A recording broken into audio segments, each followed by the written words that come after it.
I mean, you have to understand this by yourself, how you can manage yourself, how you can produce yourself, how you can put music out by yourself. And then probably after 2 years, 4 years, 6 years, I don't know, whatever kind of years, then you're going to have a team. But at least you understand the whole journey, how it started, because you understand the value of it. Assalamu alaikum. Hello, everyone. How's everyone feeling? Today we're going to be discussing the key to thriving as an alternative artist, or understanding what alternative music is, and yeah, basically our way around it. My name is Nadine. I go by the name Fulana. I'm an indie artist based in Jeddah. I'm a producer, songwriter, and singer, and I'm really excited for the panel I'll be talking to today, but I'll leave it up to you guys to introduce yourselves. By all means. Thank you so much. Before anything, Fulana probably is one of the best artists in Saudi Arabia at the moment. So, and she's playing tomorrow with Film Fest around 11 p.m. So please, everyone would love to see you over there to check Fulana music. So my name is Ahmed Shawri. I'm the co-founder of Wall of Sound and head of Wall of Sound Records. I'm handling an alternative independent record label here in Saudi Arabia. Hi, I'm Lara Khoury. I manage a company called Quartertone based in Beirut. We do artist management and label services, and we're trying to build infrastructure for independent artists across the region and find ways to push them into a more commercial setting and allow them to penetrate the region more, as well as get them out into Europe and the rest of the world where relevant. Hi everyone, thanks for being here. My name is Aman Isman. I'm the co-founder and director of Beirut and Beyond, which is a non-profit organization based in Beirut that works on promoting independent artists across the region and working on the development of the scene through workshops, residencies, support programs. Hello everybody, very nice to meet you. I'm Gigi Arabia. I'm the founder and CEO of Heavy Arabia Entertainment. It's Saudi Arabia's first dedicated heavy metal promotion company, and I'm also an artist manager. And we also do workshops and master classes for heavy metal artists here to help them develop their skills and sound. All right, awesome. So I remember on the first call we had together, there was a bit of a mix-up between understanding the difference between alternative music and indie music, and we were kind of going between the two kind of words quite freely. So what is alternative music? How do you identify that? Ahmed, would you like to start? Yeah, I think alternative music is a music itself. It's a genre of music that you create. Independent, it's a big umbrella. It's a movement itself. But alternative could be alternative pop, could be alternative R&B, could be alternative rock. So it's a way that you put your expression and you do something that's a little bit away from mainstream, probably, and you try to put your own soul into it and not being really influenced by the market and how the market wants you to do the music. So that, I think that's alternative kind of music, yeah. And how would you, for instance, like identify or differentiate it from indie? Is it the same thing? Is it different? Does indie fall under it? Yeah, I think indie is a very big word. I mean, you can have an indie business. You can have an indie shop. You can have an indie ice cream shop. You can have an indie record label, indie movies. So again, indie is how you fund this by yourself, again, away from the influence of the market. You do whatever you believe in, away from what the market is telling you to do. So you do something that you believe in it so much, regardless if it's going to be profitable, it's going to be bad, it's going to be good. Just do something that you believe in. Yeah. So you bring up the market, which is a point we really want to get into, and I want to ask you, Gigi, as someone, you're based in Saudi, so like you started here, you've been working with a lot of bands. You actually had a showcase yesterday, and it was quite incredible. How would you compare alternative / indie locally and internationally in terms of like the market, how to promote it, your artists, all of it? So this is a very good question, because I feel like artists do put a lot of pressure on themselves, thinking that because they are where they are in a specific geographical location in the world, that they're suffering more or suffering less. But in fact, if you are an indie artist, you're most likely going to face the same issues that any indie artist outside the world is facing. But maybe if we're looking at Saudi Arabia specifically, we do, as a thriving industry, we still have a few issues as far as infrastructure is concerned and stuff like that, that maybe are absent in the rest of the world. But in general, as far as promotion is concerned, exposure and all of that, I feel like it is the same. But you know, sometimes indie artists in Saudi, when they see indie artists in Europe or in the States, they think that, okay, they made it, but we didn't because of XYZ, and they start blaming everyone. But in fact, it's the same struggles, it's the same obstacles, it's the same, it just takes patience for you, you know, to become big. Right. I'd actually like to hear more about like the Beirut scene or the scene in Lebanon from both of you. Is this something that also applies to indie artists? Because I struggle personally. I always feel like there aren't enough resources. I don't know what I'm doing. Should I sign to a label? Should I do it on my own? Would you like to add to that? I think this is the reality across our whole region, right. That there isn't any, you know, industry pillars for musicians, for independent musicians, to be more specific. You rarely find, you know, labels for all the musicians who are looking for. You rarely find a booking agent. There are some, but it's not something so common for the artist to just know that, okay, we have those options for us to just go to them. And this is why I believe that we get in this loop where artists go to this do-it-yourself way, and then we remain in one circle of, we cannot break it, sorry, at some point, except if we really have some kind of support for the industry to create a solid infrastructure for everything. And this will definitely take a lot of time. And is, in that case, specific to every country, because the scenes are potentially like different one from the other. Right. And in Beirut, I think it's common to see a few institutions or companies that are working with the independent scene. I could mention TuneFork Studios, who does a bit of a 360 with the artists, supporting them from the production to the recording to the distribution. But it remains always personal initiatives with a lot of personal investment within this model, I would say, an economic model. So yes, the struggle, I believe, is common, but and the need is to have, you know, solid industry pillars that can help artists develop their careers more. So it's really nice that you touched a bit on like the funding process, because this is something we're also really struggling with. On one side, you have artists that you feel like, I personally would see artists who would probably fall under something that's more commercial, would be a lot easier to get funding, whether it was through entities or governmental entities, and indie artists who do something completely different, who are kind of struggling in that sense. You were saying that you do a lot of work in terms of launching artists, and so how do you go about getting the funding, or what would you tell an artist on how to get funded? Is it even necessary in the beginning of their career? It's quite a difficult question, actually, because I think we have a lack of funding in the region, a lack of government funding. There might be more funding here in Saudi. It's a new market. It's really kicking off. But I see a lot more opportunity in Europe and the States. And it goes down again to what Amani was saying about infrastructure. The more you have infrastructure and funding platforms, the easier it is to launch. But then also in more developed markets, you have a lot more competition. So I struggle to fund artists to launch, and we're very selective, and we're quite careful about what we do. We try to invest where we can, but we're very aware that it's a long-term investment. So we try to be realistic and kind of think of a 3 to 5 year plan when we're launching artists. But what we're really trying to do is support artists that are working really hard themselves already, have their vision, and we try to support and grow that without necessarily taking all of the rights and controlling and owning what they're doing.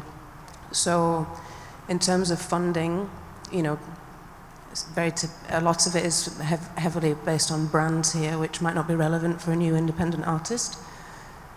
Sometimes it's friends and passion that pulls these things together, and having resources and partners across different areas that are also passionate and want to work. So we also don't like to ask for favors or do anything for free. We want people to get paid for their music, and we want to value their work. So it's a juggling act, to be honest. It's not an easy one. But I think it's very important for artists to look at the funding for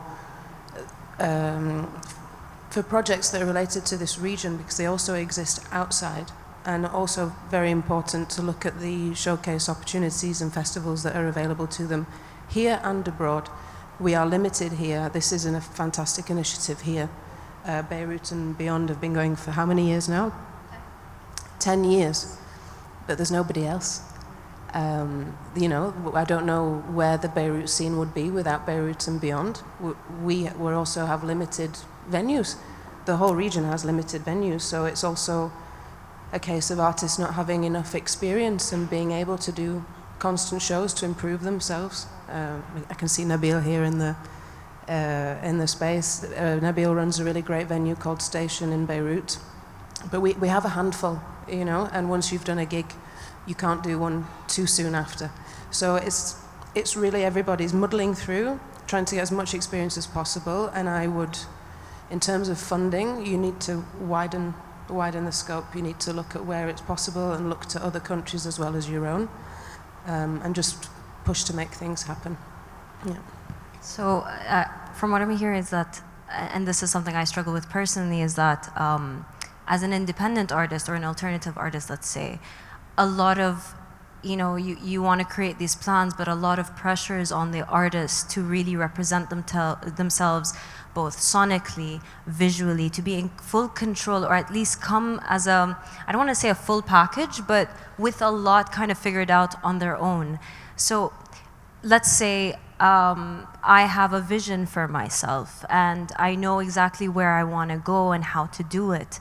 But then at which point is it that I need to start depending on the people I'm working with? Or at which point do I say, okay, this is enough from my end, and so someone else can come help me kind of expand that? Where does the artist stop and just focus on their music? And where does the team come in to kind of promote this indie alternative sound? Ahmed, do you want to take this one? I think there's no right or wrong in this, to be honest. I mean, it's very open. I mean, some artists can really start with artist manager, they can start with the branding manager, they can start with the whole team by their side, but is it the right time to do this? So this, again, there's no right or wrong. Sometimes the artists need it from the beginning. Sometimes they don't need it from the beginning. Sometimes artists, at the modern days, that really you can depend on yourself and you can do the whole thing by yourself. For example, yourself, you're a graphic designer. You do create your own artwork. Sometimes your videos and all this kind of thing. So it depends on the artist. Some artists really need it. I mean, it's really important for them to have a team by their side because they just want to focus on music. This is what they can do. Some artists, they have more of a vision. They can create their own realm. They can expand it. They can go beyond this.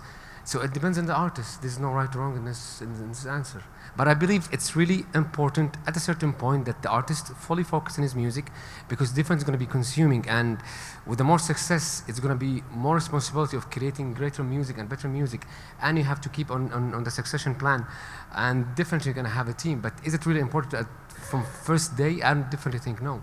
I mean, you have to understand this by yourself, how you can manage yourself, how you can produce yourself, how you can put music out by yourself, and then probably after 2 years, 4 years, 6 years, I don't know, whatever kind of years, then you're going to have a team.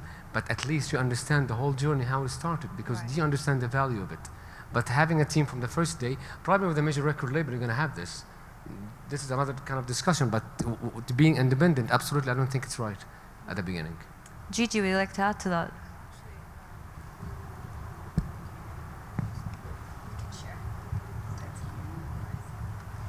I agree actually with Ahmed, but I believe that we always have common scenarios. There's no wrong or right answers for this question, but there's always a common scenario that happens. Some artists are discovered accidentally on YouTube, on TikTok, and then suddenly they become rock stars, or they become big, just like this. And sometimes an artist really puts in the effort and they do the work, but it becomes too overwhelming for them to start managing themselves. So they start looking for managers, and most of the time the managers are people around them. it's their friends who truly believed in their talent from day one. At least this is what happened with my artist that I'm managing, Dusk. He's a modern metal artist. And believe it or not, I don't even like modern metal. I don't like modern metal. But I saw his passion, I saw his work ethics, I saw how this guy never puts down his guitar. Not a week passes by without him writing at least 4 songs. I don't care if they're crap songs, sorry about swearing, but I don't care if they're good or bad, because out of every 10 songs, you'll probably have 1 good song. This guy keeps writing, and I'm like, I see potential in this guy. I want to manage him, and I decided to do that. Some artists, they just refuse to have a team until it really becomes difficult. They start touring a lot, they start getting a lot of attention, and they want to involve other people. So I agree with Ahmed, there's no wrong or right answers, but it's always one of those scenarios. So like a big part of let's say making it as an artist is really the live performances, the showcases and whatnot. I want to hear a little more.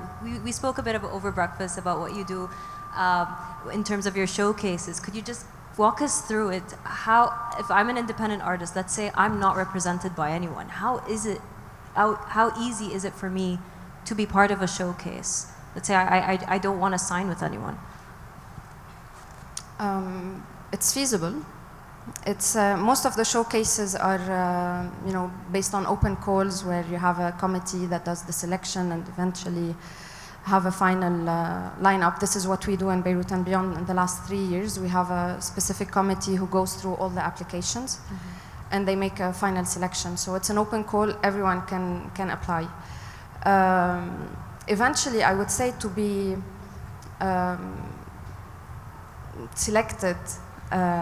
Or not selected, to be endorsed by a network is also something good for the artists to create around themselves. So even if they work on their own, as they do themselves, their management or their booking or anything, it's very good, I believe, for them to create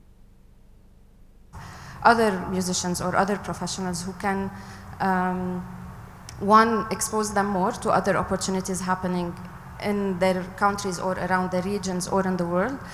And the word of mouth is really super important within the music scene. So the last 10 years, I've known that a lot of people do their programming based on the opinions of other professionals. When they network, when they are in spaces and events like XP or any other event. So applying is also accessible, but it's also, I believe, good to create some kind of exposure in a way or another through key people around them. And this is maybe, how to say, pas évident. Like, it's not something easy to do, but it needs time, it needs patience, it needs the skills of networking and communicating. And probably not everyone wants to do that, but I believe it is part of how you get there. Right. But then, yeah, go ahead. I just wanted to add, sometimes you do have showcase conferences in Europe, like very, very big ones that do look out for structure around the artist. They want to see that the artist has a tour planned for the next year. They want to see that they can pull in an audience in the city that the showcase is on. But most of the time, especially with Beirut and Beyond, or these festivals with big committees, they're looking for quality. So it's about doing the admin and getting the application done and making sure you're presenting yourself in the best way. That comes first, and then later when you get to even bigger spaces, that's when you might need to show that you have a record label or, more infrastructure around you. But actually, not having management should never stop you, and that's the first thing you should do. You should apply for any showcase opportunity that's relevant to you and can provide you that network. So I'd actually want to ask you another question. There are certain qualities I think that people look that the artists have in order to back them up, other than just being someone who are musically inclined or actually good at what they do. What are the qualities that an indie artist is expected to have? Let's say their music is not commercial, so it's not going to be picked up easy. Not many people are going to relate to it.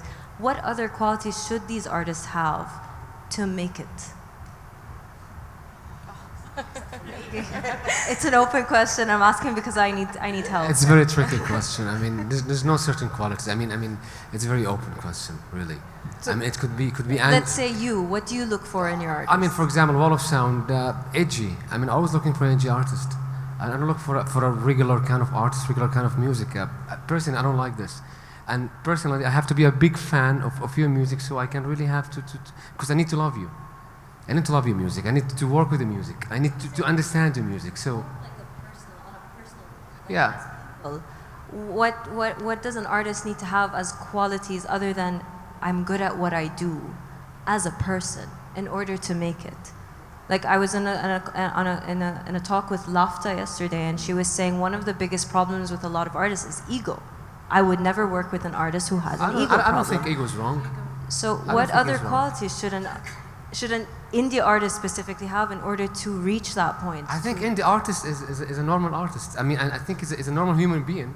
Okay, so Good it's point. like he's coming from space. I mean, he's normal human. So he should have an ego, because ego is a good thing. It's not a bad thing. I mean, artists should have an ego. Right. I mean, sometimes. Sometimes. I mean, everything is for a certain extent, but I mean, yeah, Limits. not over the roof. I mean, but you haven't have an ego.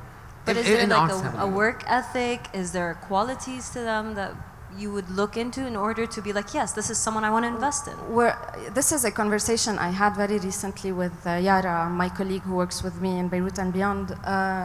She's the program manager, and she's doing amazing work at that moment in Beirut.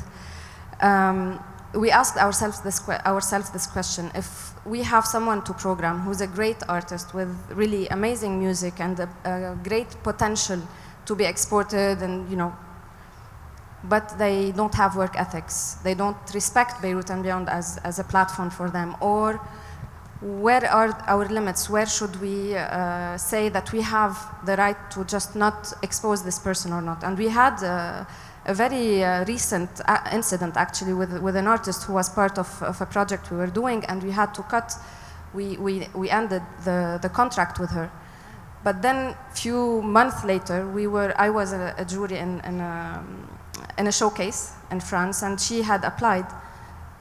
And I was there asking myself, should I, artistically, I should back her up, but what has happened with her was really a big question mark for me. Should I support this artist or not? And eventually I voted yes, I backed her up, but I had to mention something about what has happened with us, because there was also, it didn't go to a legal extent, but we just, had a contract rupture eventually with her.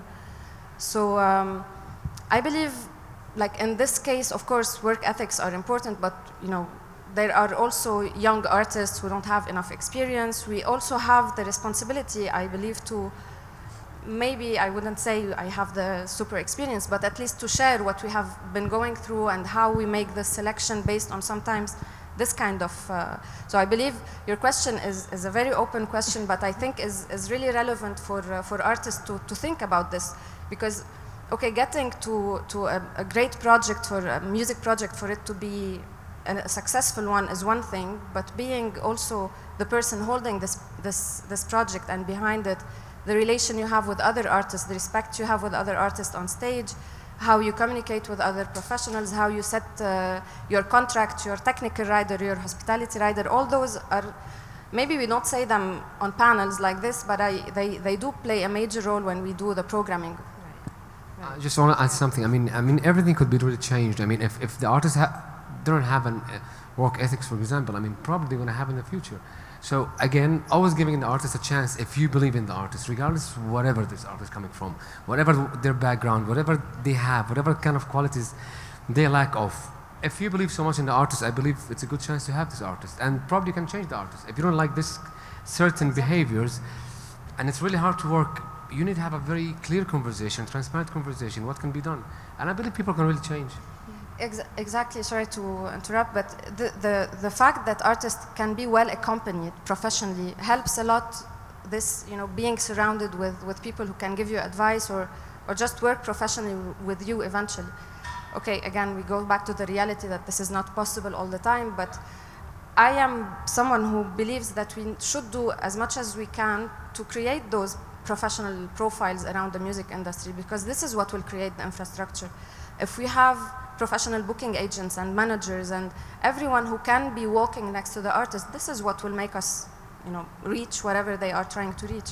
Right. I have to add something. So it's very important that we distinguish between qualities when it comes to their professionally and personally. Right. I disagree with Ahmed when he said that I have to love your music so I can work with you.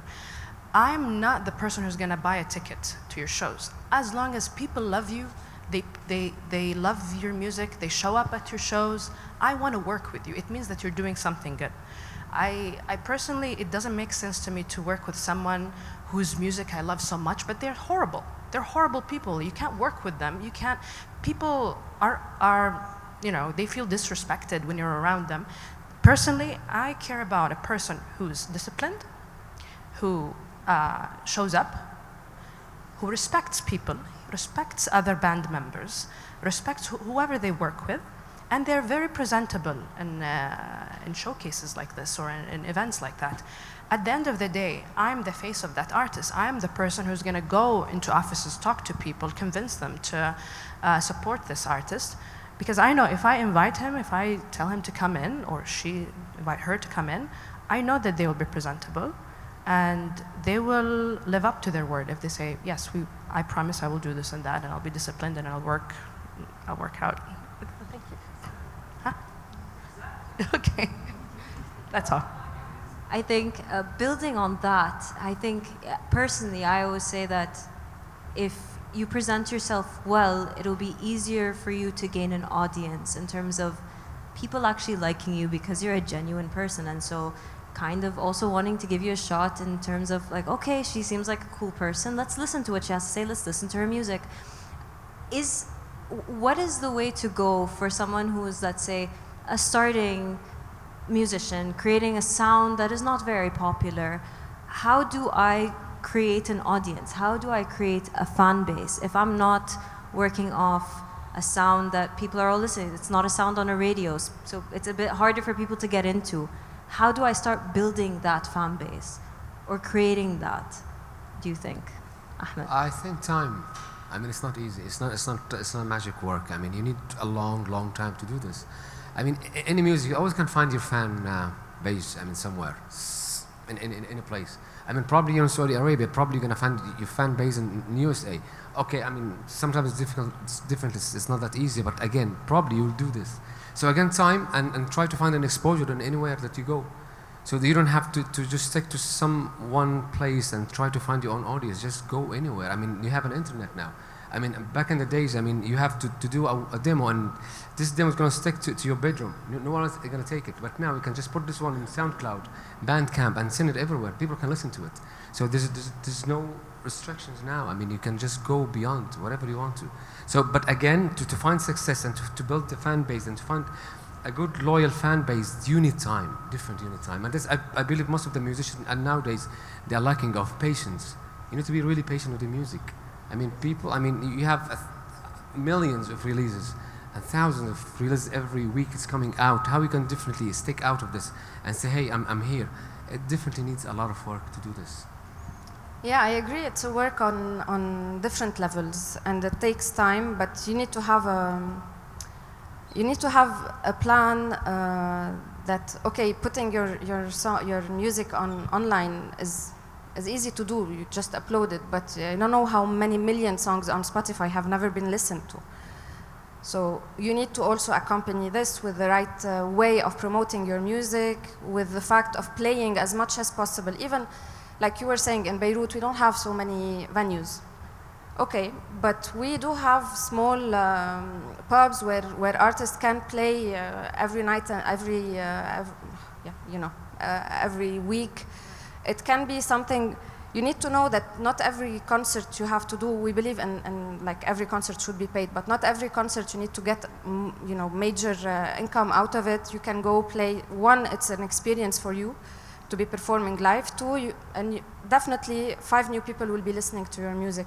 If you are in Beirut, at least you have 5 new people listening to your music. So this is something that needs to be, on a horizontal plan. While you move forward by performing live, by putting your music, trying to support yourself in the media as much as possible, working on collaborations, You know, an artist has his own project, he has his own vision to his music, but if you collaborate in a compilation or with another artist that is a bit more established, this is another way of exposure you can get, and you can try to start building your fan base. Eventually you'll get to showcases, to workshops, so anything that can expose you in a way or another is an additional, you know, step you are moving forward to create your base fan. So I have Yal Solan right in front of me, and I think that the last 2 years she has been so disciplined in what she's doing and very patient, you know, like taking steps. She showed up to all workshops of Beirut and Beyond, talks, panels. Now she's part of the new compilation we are releasing. So in the last 3 years, she had the showcase yesterday, I think, as well. So you get there eventually, but it needs hard work, definitely. Right. I think one of the conversations that I always have with other artists is that this concept of I don't have time to self-promote. This is a conversation we're always talking. I don't have time to create content. I have this amount of time. I want to create music. And at an age and time where like literally the internet is a world on its own, finding that balance is very difficult. Like you said, you can't just put your music online and tahena sallallahu barak. You can't just do that. So what is let's say if there was a mu'adla, if there was a way to do it, or a ratio, or the correct way, without losing yourself on the internet and becoming more of an influencer rather than an actual musician, where's the balance there? Lara, I can see you looking at me, but I'm the wrong person. I just want to hear advice. I think you just have to make time, and I think it's all tied to the same question in terms of whether you need a manager, if you need work ethics. You need work ethics. You need to be able to create something to generate income, to be able to warrant having a manager, to create workflow that needs managing. You have to create, if you are going to be in an online space and you're not fully focused on busking in the street, or you want other people to see you busking online as well, you just have to do it, and you have to get to a point where you're generating enough income to warrant hiring someone to do it for you. It's the same loop in a way. You have to be motivated and work extremely hard, and it's similar to any question in terms of just having a healthy life-work balance in any industry. You know, people say sleep 8 hours a day, or, you know, work solidly for 4 instead of 9, you know. It's a myth, yeah. You have to work really hard. You still have to find balance, but it can't be an excuse of I just don't have time for it. You have to find the time to present yourself in the best light, and things get easier the more you do that, and so you can get help and more people that believe in you and that want to work alongside you, and that does come with dedication and a good character and a work ethic. Yeah. Gigi, you were speaking about like Dusk as your musician. How does Dusk maybe go about? How do you go about it with like your different artists that are signed? Do they all follow the same, you know, route in terms of like, I'm on social, but I'm also doing my own music, I'm also showcasing? Is it the same for everyone? Is it practically we all start the same and then we differentiate? How would you kind of describe that? There's something very special about the Saudi metal community, and this is something that really makes me want to always work with them. The metal community in Saudi, they're super supportive of each other. They self-promote and they help promote each other. Like, they don't need Heavy Arabia to promote them solely. They all help promote each other. And if you look closely at some of our metal bands, you notice that you know, they have common members. They always either perform together, they go on tours together, they have features together. So I believe that it takes a collective effort, and this is what's happening in the metal scene. It takes collective effort to help promote. I believe in the saying that goes, a rising tide lifts all boats. And this is what happens, honestly, or this is what I see happening in the metal scene. What Heavy Arabia does specifically, maybe, we understand their goals. Like, okay, what do you want out of this promotion? because everyone wants to be promoted. Everyone wants everyone to know about them. But what do you want out of this promotion? I always ask this first question. Do you want to get more exposure? Do you want to get the attention of other artists that maybe you want to tap into their fan base and have a collaboration? Then I can sit with them and see how I can help and tell them these are my ideas. Definitely not forced, but this is how I see it would work and achieve your goal. So yeah, it's very flexible, at least in the metal scene. Yeah. Nice. Before we open the floor to questions, I just want to ask, like, if you had one word, let's say there's an indie artist here that's still starting, what's the one thing you would tell them to start with? I'll say it differently. I would say you can start however you want, but never stop. Really, I mean, believe in yourself and just keep doing your music. One day, definitely, it will be reached somewhere. Yeah. Lara?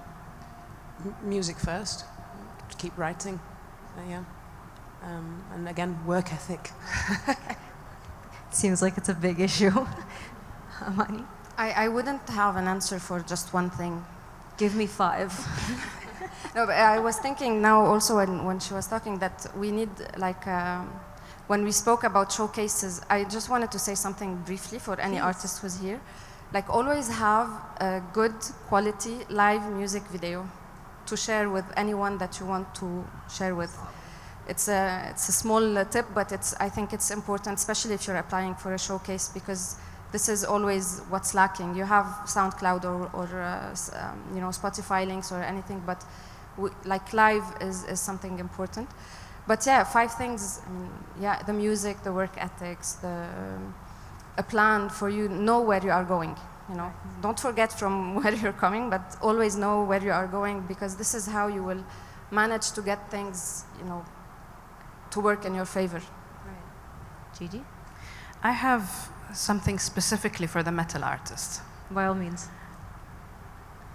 Keep writing music, and don't believe anybody who tells you to stay underground. You can't stay underground, at least in Saudi Arabia, you can't stay underground. You have the greatest country, you're living in the greatest country with so much support. The sky is the limit. You can be the biggest metal band in the world if you want, so don't stay underground. And I'm saying this specifically because I know some of our bands are discouraged. They're discouraged from, you know, playing more often or asking for more even. If I'm playing at XYZ festival, they're so shy to ask for more. No, don't ask for more. Please do ask for more. Don't shy away from asking to collaborate with big artists. I believe that Saudi Arabia will be the hotspot for metal, and I know some people would laugh at me for saying this, but we'll see you in 3-5 years. Promise.